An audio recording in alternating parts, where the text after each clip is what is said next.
భూదంపేట మండలం చెన్నాయిపల్లి గ్రామంలో స్థానిక ప్రభుత్వ పాఠశాల ఆవరణంలో రైతు ముంగిట్లో శాస్త్రవేత్త అనే కార్యక్రమాన్ని నిర్వహించారు.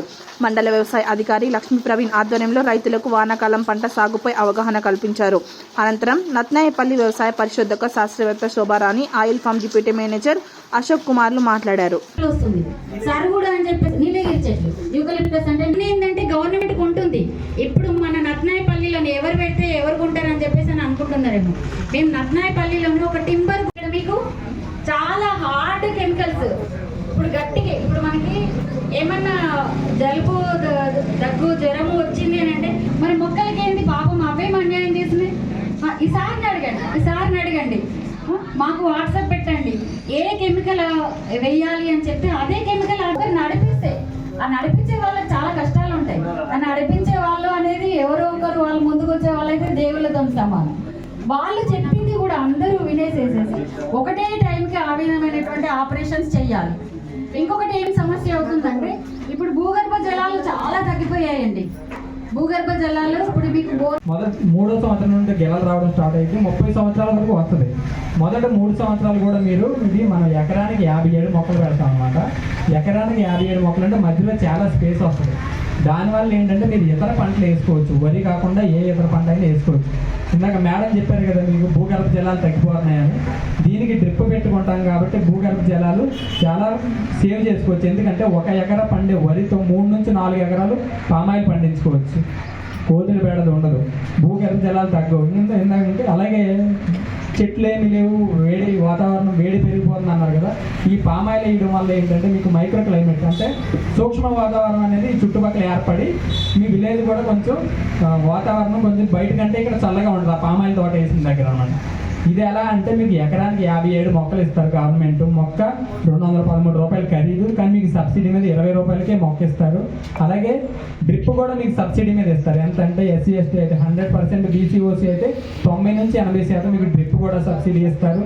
తర్వాత మీకు 4 సంవత్సరాలు అవుతుంది. ఇందాక చెప్పాను కదా మొదటి 3 సంవత్సరాలు గెలలేమి రావు, 3 సంవత్సరాల నుండి స్టార్ట్ అవుతాయని. అందుకని మొదటి 4 సంవత్సరాలు మీకు గవర్నమెంట్ మెయింటెనెన్స్ కోసం అంటే మొదటి 3 సంవత్సరాలు మీరు ఏమన్నా కొద్దిగా ఎరువులు వేయడం కోసం లేదా అంతర పంటలు పెట్టినందుకు కోసం ఎకరానికి 4200 మీకు అకౌంట్లో వేస్తుంది అనమాట గవర్నమెంట్ పామాయిల్ వేయడం వల్ల. సో ఈ బోర్ వాటర్ ఉప్పు నీళ్ళు అవుతున్నాయి. భూగర్భ జలాల కిందికి వెళ్ళిపోయేటప్పటికి మనకి భూమిలో ఉన్నటువంటి తేమ ఏం లేక ఈ ఉప్పు అనేది పైన పేరుకుపోయి భూమిలో మీ పొలాలల్లో పైన పొరలల్లో ఉప్పు వచ్చేస్తుంది. నీళ్ళల్లో ఉప్పు ఉంది, భూమి పై పొరలలో ఉప్పు ఉంది. మళ్ళీ మీరు ఫర్టిలైజర్స్ ఎక్కువ వేస్తున్నారు. యూరియా వేస్తున్నారు, డిఏపి వేస్తున్నారు, 28 ఏది వేస్తున్నారు. దాంట్లో ఏమేస్తున్నారు నైట్రోజన్తో పాటుగా కూడా ఉప్పు ఉంది. ఇప్పుడు పరిస్థితి చూడండి, నీళ్లు ఉప్పు నీళ్ళు అవుతున్నాయి, పైన భూమిలో కూడా ఉప్పు పేరుకపోతా ఉంది, మళ్ళీ పైనుంచి మీరు ఉప్పు వేస్తూ ఉన్నారు. మరి ఇలాంటి పరిస్థితులలో మనం పంటలు తీయడానికి సాధ్యమవుతుందా? శాస్త్రవేత్తలు తయారు చేసినటువంటి రకాలు ఏవైతే ఉన్నాయంటే 36 క్వింటాల నుంచి 40 క్వింటాలు మేము ఖచ్చితంగా వస్తుందని మేము చెప్తున్నాం. మా పొలంలో వస్తుంది, కానీ మీ పొలంలో ఎందుకు వస్తలేదు?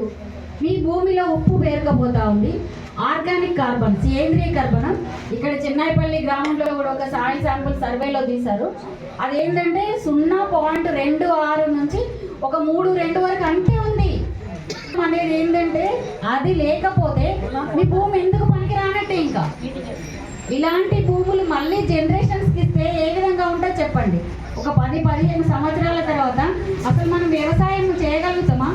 మందులు కానీ కలుపు మందులు కానీ ఎవ్వి పని చేస్తలేవు. ఎందుకంటే సేంద్రీయ కర్బనం అస్సలే ఉండట్లేదు. ఎంతమందికి ఉన్నాయి పశువులు ఇక్కడ చేతులు ఎత్తండి. ఇలాంటి పరిస్థితులలో అంతకుముందు అంతా కచరాలలో చక్కగా మనం పెంట తోలుకున్నాం, బండ్లు పెట్టుకునేసి. పెంట తోలుకున్నాడు లేదు, పెంట వేసుకున్నాడు లేదు, ఏది లేకపోతే ఎలాగా? అందుకని మీరు పెసరనన్నా జనుము జీవనన్నా ఖచ్చితంగా వేసుకోండి. ఇంకొకటి మీకు అందరికీ చెప్పేది ఏంటంటే, కోరుకునేది ఏంటంటే, ఈ భూమిలో ఇప్పుడు ఏదైతే మనకి ఉప్పు శాతం అనేది పెరుగుతుందో మీరు ఖచ్చితంగా మీ మట్టి నమూనాలు పరీక్ష చేయించండి. ఖచ్చితంగా ప్రతి సంవత్సరము మట్టి నమూనా పరీక్ష చేయించండి. మట్టి నమూనా పరీక్ష ఆధారితంగా మీరు ఎరువులు వేసుకోవాలి.